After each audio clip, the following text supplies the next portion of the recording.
বিথা গেল বিজয়ের সেঞ্চুরি, শ্বাসরুদ্ধক ম্যাচে খুলনার জয়। বাংলাদেশ প্রিমিয়ার লিগের বিপিএল দিনের দ্বিতীয় ম্যাচটা হয়েছে রোমাঞ্চকের ঠাসা। 400-এর বেশি রান হওয়া ম্যাচে একদম শেষে গিয়ে দুর্বার রাজশাহীকে 7 রানে হারিয়েছে খুলনা টাইগার্স। দারুণ এক শেষ ওভার করেছে খুলনার হাসান মাহমুদ। রাজশাহীর অধিনায়ক হাঁকিয়েছেন এক সেঞ্চুরি। চট্টগ্রাম জহুর আহমেদ চৌধুরী স্টেডিয়ামে টসে জিতে আগে ব্যাট করার সিদ্ধান্ত নেন খুলনা টাইগার্স। আগে ব্যাটিংয়ে নেমে শুরুটা ভালোভাবে করেছেন খুলনা। নাইম শেখের সাথে এদিন ওপেনিংয়ে নেমেছে অধিনায়ক মেহেদী হাসান মিরাজ। উদ্বোধনী জুটি থেকে চলে আসে 42 রান। ধুম ধারাকা ব্যাটিংয়ে 14 বলে 27 রানের ইনিংস খেলে সাহস ধরে ফিরেন নাইম শেখ। ব্যাট হাতে দারুণ মারমুখী ছিলেন মিরাজও। 13 বলে 26 রান কার্যকরী ইনিংস খেলে দলের 54 রানের মাথায় আউট হয়েছেন তিনি। পাওয়ার প্লে শেষ বলে আউট হন অ্যালেক্স রস। 3 উইকেট হারালো প্রথম 6 ওভারে 60 রান তুলেছেন খুলনা টাইগার্স। পাওয়ার প্লের ফায়দা লুটেছে সুদে আসলে। পাওয়ার প্লে শেষে দলের হাল ধরেছেন আফিফ হোসেন ধ্রুব এবং উলিয়াম বশিষ্ঠ। সময়ের সাথে সাথে ক্রিজে জমে যান দুইজন। দারুণ কার্যকরী ব্যাটিংয়ে এগিয়েছেন আফিফ বশিষ্ঠ। আগ্রাসী ব্যাটিংয়ে বাড়িয়েছে দলের রান। রাজশাহী বোলারদের কুচুকাটা করে রান তুলেছেন দুজন। 50 ছুঁয়ে ফেলেছেন। ধুমধারাকা ব্যাটিংয়ে দলের 200 রানের দিকে নিয়ে যাচ্ছিলেন বশিষ্ঠ এবং আফিফ। 50 ছুঁয়ে আফিফ থেমেছেন। 42 বলে 56 রানে জলমলে এক ইনিংস খেলে বিদায় নেন আফিফ। শেষ দিকে বশিষ্ঠের সাথে যোগ দিয়েছেন মিয়াদুল ইসলাম অঙ্কন। দারুণ ফিনিশিংয়ে 200 রান পার করেছে খুলনা। শেষ দিকে বশিষ্ঠের সাথে যোগ দিয়েছেন মিয়াদুল ইসলাম অঙ্কন। দারুণ ফিনিশিংয়ে 200 রান পার করেছে খুলনা। মারমুখী ব্যাটিংয়ে রাজশাহী বোলারদের পিটিয়ে ধাতু বানিয়েছেন অঙ্কন।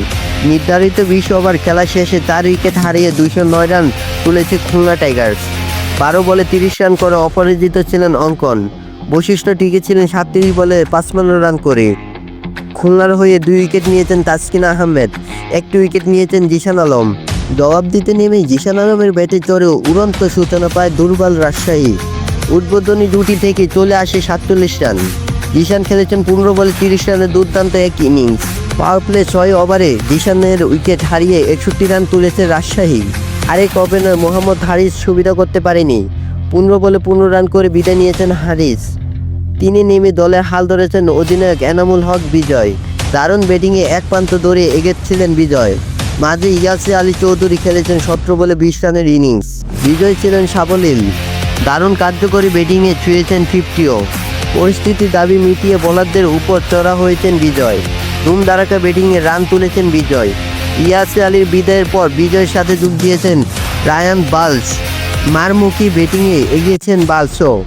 কক্ষপথে ছিলেন রাজশাহী। দারুণ ব্যাটিংয়ে দলকে জয়ের দিকে এগিয়ে নিয়ে যাচ্ছিলেন বিজয় বালস। শেষের আগের ওভারে শেষ বলে আউট হয়েছেন বালস। 16 বলে 25 রানের ইনিংস খেলেন তিনি। বিজয় চলে যান সেঞ্চুরির কাছাকাছি। শেষ ওভারে রাজশাহীর জয়ের জন্য দরকার ছিল 17 রান। বোলিংয়ে আসেন হাসান মাহমুদ। প্রথম বলে 4 হাঁকিয়ে আশা জাগান বিজয়। তবে বাকি 5 বল খেলে নিতে পারছেন মাত্র 5 রান। দারুণ বোলিং করেছেন হাসান। 7 রানে জিতেছে খুলনা। সেঞ্চুরি পেয়েছেন বিজয়। 57 বলে 100 রান করে অপরাজিত ছিলেন বিজয়। খুলনার হয়ে 2 উইকেট নেন হাসান মাহমুদ। 1 উইকেট শিকার করেন সালমান ইশরাত এবং Abu Haider Rony. Raidul Hasan Riyad, RSS sports arena.